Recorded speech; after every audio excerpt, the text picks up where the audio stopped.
নমস্কার, আমি রমা চট্টোপাধ্যায় আপনাদের সকলকে রেইকি ব্লেসিংসে স্বাগত জানাচ্ছি।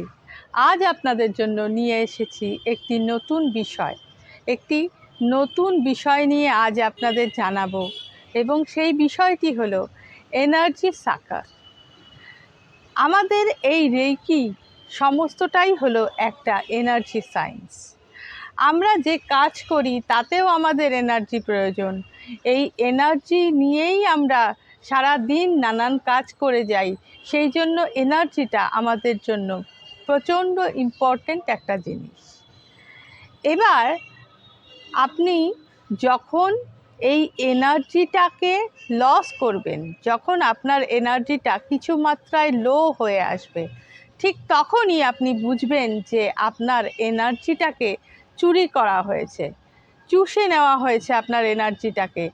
এবং সেটা কে করছে?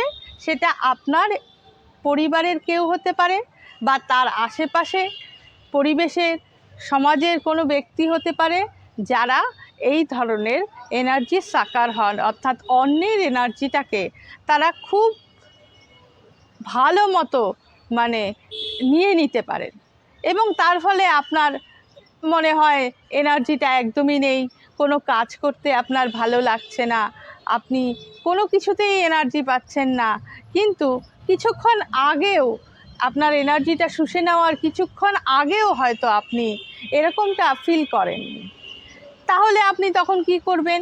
আপনি গেলেন ডাক্তারের কাছে, ডাক্তার আপনাকে দেখলো, কিছু টেস্ট লিখে দিলেন, কিছু ওষুধ দিলেন আপনাকে। এবার আপনি সেই ওষুধগুলি খেলেন, টেস্টগুলি করালেন, কিন্তু কিছুতেই আপনার কিছু হচ্ছে না।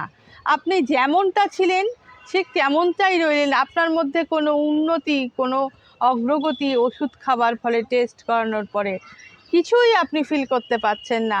আপনার কেমন যেন মনে হচ্ছে কাজে মন বসছে না, এনার্জিটা এতটাই কমে গেছে যে আপনার কিচ্ছু করতে ভাল লাগছে না। কিন্তু তার কিছুদিন আগেই হয়তো আপনি ফুল এনার্জেটিক ছিলেন এবং আপনার কাজের যে উৎফুল্ল মনে যে কেউ কাজ করে, সেটা আপনার ভরপুর মাত্রায় ছিল। তাহলে আপনার এরকমটা হলো কেন? এরকমটা হলো কারণ আপনার চারিপাশে হয়তো এমন কেউ ছিল যে আপনার এই এনার্জিটাকে টেনে নিয়েছে, তার ফলে আপনি এরকমটা ফিল করছেন। আর সব সময় ডাক্তার কবিরাজরা এগুলো ধরতে তো পারেনই না। এবং এই এনার্জি সাকারের পাল্লায় আপনি যদি একবার পড়েন, তাহলে কিন্তু আপনার সেই এনার্জি সাকারের পাল্লার থেকে বেরিয়ে আসা প্রচণ্ড কষ্টকর হয়ে পড়বে। নর্মাল লাইফ চালানো আপনার জন্য খুব কঠিন হয়ে পড়বে। এবার বলছি যে কোনো লোক হয়তো আপনার প্রতি খুব ভালোবাসা দেখাচ্ছে, আপনার ঘাড় ধরে কথা বলছেন, অযাচিতভাবে আপনাকে দেখাচ্ছেন প্রচুর ভালোবাসা, আপনার প্রতি অনেক সিম্প্যাথেটিক, এবং আপনাকে জড়িয়ে ধরছেন। কোনো কারণ নেই, আপনি বুঝতে পারছেন না যে এত কেন করছে। তাহলে আপনি জানবেন যে এগুলি সবটাই হলো আপনার থেকে এনার্জিটাকে বের করে নিচ্ছে কেউ। কোনো কারণবশত আপনার এনার্জিটাকে চুষে নিচ্ছে বা টেনে নিচ্ছে, যেটা এক সেকেন্ডের মধ্যে এমনভাবে হয়ে যাচ্ছে যে আপনার ভালো মানুষই সেটাকে বুঝতেই পারছেন না। কিন্তু ওই যে আপনি মনে করতে পারছেন না যে আপনার কেমন যেন এনার্জিটা কম ফিল হচ্ছে, কেমন যেন লো লো লাগছে, তাহলে আপনি এই এনার্জি সাকারের পাল্লাতেই পড়েছেন।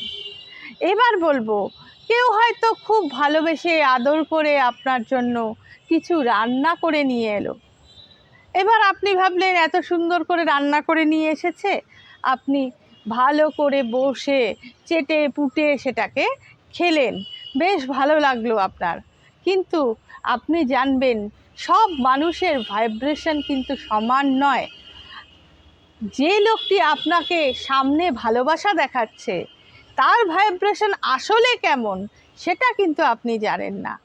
এবার আপনি দেখলেন কিছুক্ষণ পর আপনার মনে হলো যেন আপনার শরীরটা ভালো নেই, ভালো লাগছে না, কোনো কিছুতেই আপনার মন বসছে না, ঠিক তখনই আপনি জানবেন যে আপনি এনার্জি সাকারের পাল্লায় পড়েছেন এবং আপনার সমস্ত এনার্জি সেটা টেনে নিয়েছে। সেই জন্য আপনার কোনো কিচ্ছু ভাল লাগছে না, অথচ সেই খাবারটি খাবার আগে আপনি দিব্যি সুস্থ সবল এনার্জেটিক একটি মানুষ ছিলেন।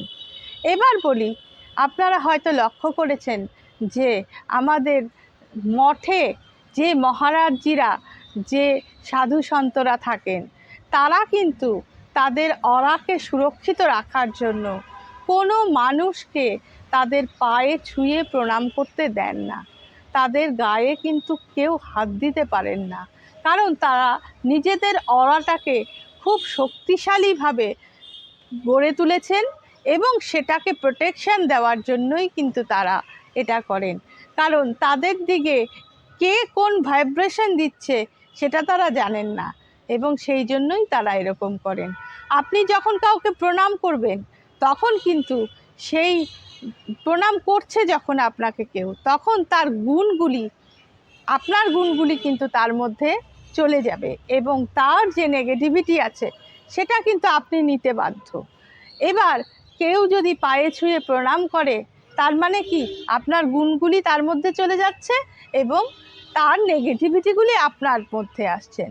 আপনি জেনে শুনে অন্য মানুষের নেগেটিভিটি নিয়ে নিজে অসুস্থ নিশ্চয়ই হতে চাইবেন না। সেই জন্য বলছি যে এই সমস্ত কোলাকুলি এবং হ্যান্ডশেক করার থেকে আপনি একটু দূরে থাকুন, যাতে আপনার এনার্জিটা কেউ চুরি করে নিতে না পারে, সেই দিকে অবশ্যই খেয়াল রাখবেন।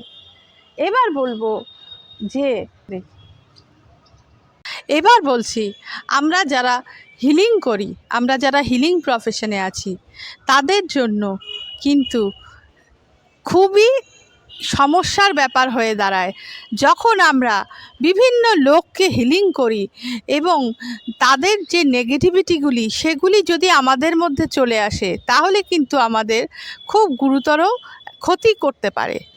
এবার তাহলে আমাদের কি করতে হবে? আমরা এক একজন হিলার হলো এক একজন সৈনিকের মতো। আমরা যখন যুদ্ধে নামবো, আমরা যখন কাউকে হিলিং করব, তখন আমাদের সেই হিলিং করার সময় আমরা যদি সৈনিকের মতো অস্ত্র শস্ত্র বর্ম ইত্যাদি পরিধান না করে যাই, তাহলে কি হবে? তাহলে প্রতিপক্ষ আমাদের খুব সহজেই কিন্তু নাজেহাল করে ফেলবে। তাহলে আপনারা খুব সাবধান, যারা হিলার্স আছেন তারা কিন্তু খুব সাবধানে নিজের প্রোটেকশন নিয়ে তারপর কিন্তু আপনারা হিলিং করবেন, না হলে আপনি এবং আপনার পরিবারের যে কেউ কিন্তু এই নেগেটিভিটির দ্বারা অ্যাফেক্টেড হতে পারে। এবার বলছি যে আমাদের এই অরাটাকে কিন্তু অবশ্যই সুরক্ষিত রাখতে হবে। এই অরাটাকে সুরক্ষিত রাখতে গেলে আমরা বিভিন্ন ধরনের জিনিস ইউজ করতে পারি। অরা পরিষ্কার করার অনেক ধরনের অয়েল পাওয়া যায়, সেগুলিকেও আপনারা ব্যবহার করতে পারেন এবং নিয়মিত অরাটাকে লক করে রাখতে হবে আপনাদের।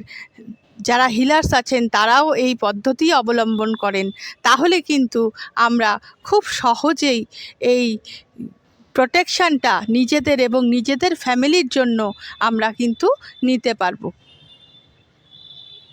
আর আমি আপনাদের দিয়ে দিচ্ছি একটি ছবি।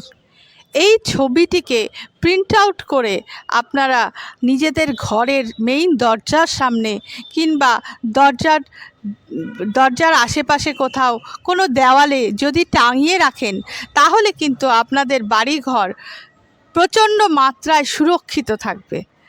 আপনারা দেখুন, স্ক্রিনে দেওয়া ছবিটি আপনারা দেখতে পাবেন এবং এই ছবিটিকে আপনারা প্রিন্ট আউট করে বাড়ির দরজার সামনে বা কোনো দেওয়ালে যদি লাগিয়ে রাখতে পারেন, তাহলে আপনাদের বাড়ি খুব সহজেই প্রোটেকশন পেয়ে যাবে। এবার বলছি, আমাদের এই ইনস্টিটিউশনে সমস্ত রকমের reiki, Angel therapy, past life, dowsing এবং আরও অন্যান্য অনেক কিছু শেখানো হয়। আপনারা ডেসক্রিপশন বক্সে দেওয়া লিঙ্কটিতে যাবেন এবং সেই লিস্টটি দেখে নেবেন। এবং যদি আপনারা ইন্টারেস্টেড হন তাহলে আমাদের দেওয়া হোয়াটসঅ্যাপ নাম্বারগুলিতে ফোন করে বা হোয়াটসঅ্যাপ মেসেজ করে আপনারা আমাদের সাথে যোগাযোগ করতে পারেন। সবশেষে বলছি, আমাদের এই চ্যানেলকে আপনারা অবশ্যই সাবস্ক্রাইব করবেন, লাইক, কমেন্ট এবং শেয়ার করবেন। এবং আপনারা আরও কী ধরনের ভিডিও আপনারা চাইছেন সেটা আমাদের জানাবেন।